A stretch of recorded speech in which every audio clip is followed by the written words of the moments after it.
કરીશું જે Gujarat ST bus અમદાવાદથી અમુક એસટીઓ એવી છે કે જે કડીકુંજ સુધી આવે છે અને અમુક એસટી એવી છે કે જે ધોળકા ડેપો સુધી આવે છે. તો તે કારણ અને તે ક્યાં સુધી ચાલુ થશે તે વિશે આપણે ધોળકા ડેપો મેનેજર શ્રી સાથે વાત કરીશું. તો સાહેબજી, આ જે બસો બંધ કરી છે એ તમે બંધ કરી છે એનું કારણ શું છે સર? દર્શાવશો જોરથી? આ બસો અત્યારે અમુક બસો આપણે જે કલીકુંજથી સંચાલન કરે છે એનું મુખ્ય કારણ અત્યારે ચોમાસાના કારણે રોડ પર પાણીના હિસાબે જે ખાડા પડી ગયા છે ગામની અંદર, જેની અંદરથી આપણી બસો પસાર થાય ત્યારે વારંવાર કમાન તૂટવાનો બનાવ હતા.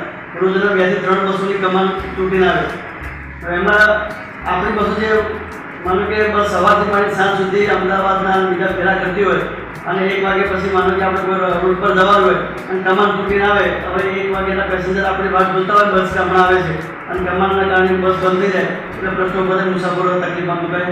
એની સાથે સાથે એસટી બસને પણ ઘણું બધું નુકસાન ભોગવવું પડતું હતું.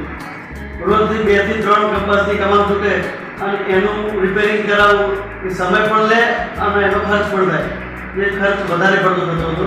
એના કારણે આ બસને અમારે કલીકુંજથી સંચાલન કરવાની ફરજ પડી છે. તેમ છતાંય પબ્લિકની સગવડને ધ્યાનમાં આપીને આપણે બધી જ બસો બહારથી નથી લેતા. આપણે અમદાવાદના ફેરા, ધોળકા અમદાવાદ ફેરા માટે 10 બસો આપણે એક અલગથી છે.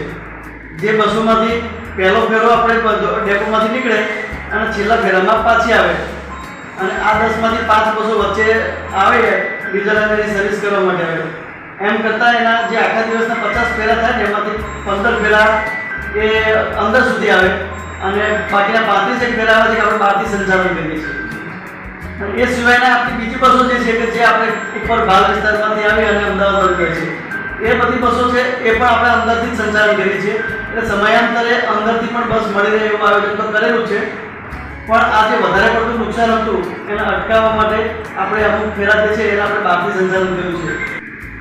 હમણાં જે બસો જે છે આ 10 બસોના 35 ફેરા સિવાય બીજી જે બસો બાલ વિસ્તારમાંથી આવે આગળથી આવી અને જાય છે એ બસોને આપણે મારા બસ સ્ટેન્ડમાં થઈને જ ચાલુ રાખી છે, જેથી કરીને સમયાંતરે બસો મુસાફરોને પબ્લિકને મળી રહે.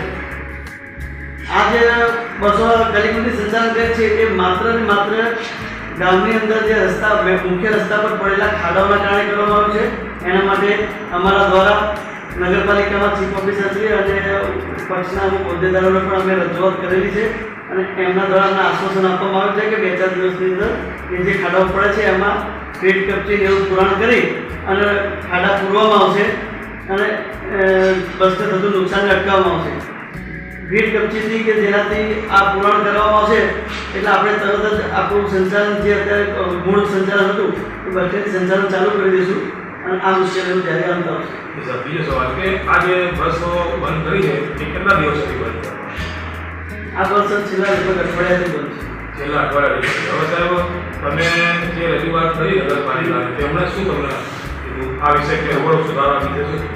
એમના દ્વારા મને કહેવામાં આવ્યું કે આ જે રોડ ખરાબ થયા છે એના માટે રિપેરિંગ માટે ટેન્ડરિંગ પ્રક્રિયા ચાલુ કરી દેવામાં આવી છે. ટેન્ડરિંગ પ્રક્રિયા પણ એક આનો એક પ્રોસેસનો સમય લાગે, એ સમય થવામાં થોડીક વાર લાગે એવી છે. પણ તે દરમિયાન એમણે આ ગ્રીડ કબજા થવાની વસ્તુથી એક પુરાણ કરાવી અને રસ્તો વ્યવસ્થિત કરી આપવાની એમને બાંયધરી આપેલી છે.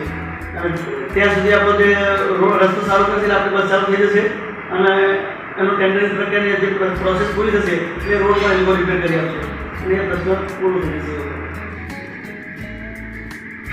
મિત્રો, આજે હકીકત તમે જાણી ડેપો મેનેજર શ્રી જે આ દર્શાવ્યું કે મેન કારણ આ છે કે જે રસ્તા બંધ કરવામાં આવ્યા કે એમનું કહેવું એવું છે કે જે એસટીઓ અંદર આવે છે એમાં કમાન પાટા તૂટી જાય છે, તેથી પણ વધુ નુકસાન થાય છે.